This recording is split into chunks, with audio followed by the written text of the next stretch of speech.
যখন পেলে বন্ধ করতে হবে কি এই যে ম্যানুয়াল গিয়ার অটো গিয়ার বোঝা পার্ট থেকে কি অপশন আছে দুইটা, যেগুলো ম্যানুয়াল গিয়ারে এই যে চিহ্নটা দেখছো, এই চিহ্নটা থাকবে গোল, আর যেটা অটো গিয়ার এটা থাকবে এভাবেই থাকবে, এভাবে লম্বা থাকবে, এখানে একটা পুশ লক থাকবে এদিকে।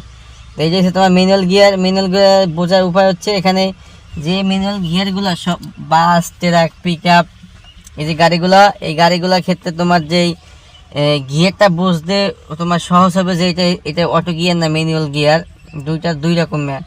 অটো গিয়ার শুধু এখানে এত বড় বক্সের মতন থাকে, এখানে 1 2 3 4 5 8 থাকে, যাতে কিন্তু 5 আছে, 5 নাই আর আছে। তাহলে এটা হচ্ছে ম্যানুয়াল গিয়ার, মানে হচ্ছে এইটা এই লিভারটা হচ্ছে গোল। এই দেখছো এখানে একটা নিউট্রাল থাকে, এখানে কয়েকটা চিহ্ন আছে দেখো, এখানে আছে প্রথম কিটা ফার্স্ট গিয়ার মানে 1 গিয়ার, তারপর হচ্ছে 2 গিয়ার মানে 2, তারপর হচ্ছে 3 গিয়ার, এখানে 3 লেখা আছে দেখছো নি, তারপর হচ্ছে এখানে 4 গিয়ার, তারপর হচ্ছে এখানে 8 গিয়ার বলতে কি আর এসে রিভার্স।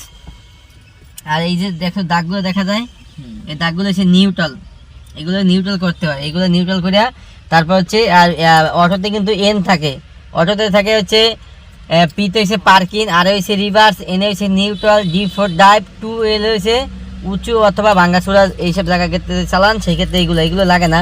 তাই এখানে নিউট্রাল কিন্তু লেখা নাই কি এখানে উল্লেখ দেওয়া আছে, এই যে নিউট্রাল দেখা আছে। ফার্স্ট গিয়ার করার সময় অবশ্যই নিউট্রাল করে 2 গিয়ারে আনতে হবে, 2 থেকে আবার নিউট্রাল করে আবার 3-এ নিতে হবে, 3 থেকে আবার নিউট্রাল করে আবার আপনার 4 গিয়ার আনতে হবে, 4 থেকে নিউট্রাল করে আবার কোন গিয়ার আনতে হবে 8 গিয়ার মানে রিভার্স গিয়ার। রিভার্স বলতে কি পিছনে যায়। এবার দেখেন এখানে 3টে প্যাডেল আছে, 1টা 2টা 3টা, এতে অ্যাক্সিলারেটর, বিতে ব্রেক, সিতে ক্লাচ। তাহলে এ বি আর সি থাকবে কোন পায়ে, সিতে কি বোঝায়, সিতে হচ্ছে ক্লাচ, সি থাকবো বাম পায়ে, এতে অ্যাক্সিলারেটর এ আর হচ্ছে বি, এ বি থাকবো ডাইন পায়ে থাকবো, এই যে অ্যাক্সিলারেটর আর ব্রেক এটা থাকবো ডাইন পায়ে, আর সিতে হচ্ছে ক্লাচ থাকবো ক্লাচ থাকবো হচ্ছে বাম পায়ে। এই বাম পায়ে শুধু তুমি যতক্ষণই গাড়ি চালাবা বা যতক্ষণ তুমি চালাইবা, যতক্ষণ তোমার শরীরে শক্তি থাকে ততক্ষণ তুমি এই বাম পা দিয়ে শুধু, এই বাম পায়ের কাজ হচ্ছে শুধু এই একটা প্যাডেল, এই বাম পা দিয়ে কিন্তু এই প্যাডেলগুলো ধরা যাবে না। আর এই ডাইন পায়ের কাজ হচ্ছে এই দুটা, অ্যাক্সিলারেটর আর ব্রেক। অটোর ক্ষেত্রে কিন্তু এই ক্লাচ থাকবে না, অটোর ক্ষেত্রে থাকবে শুধু এই দুটা, অ্যাক্সিলারেটর আর ব্রেক।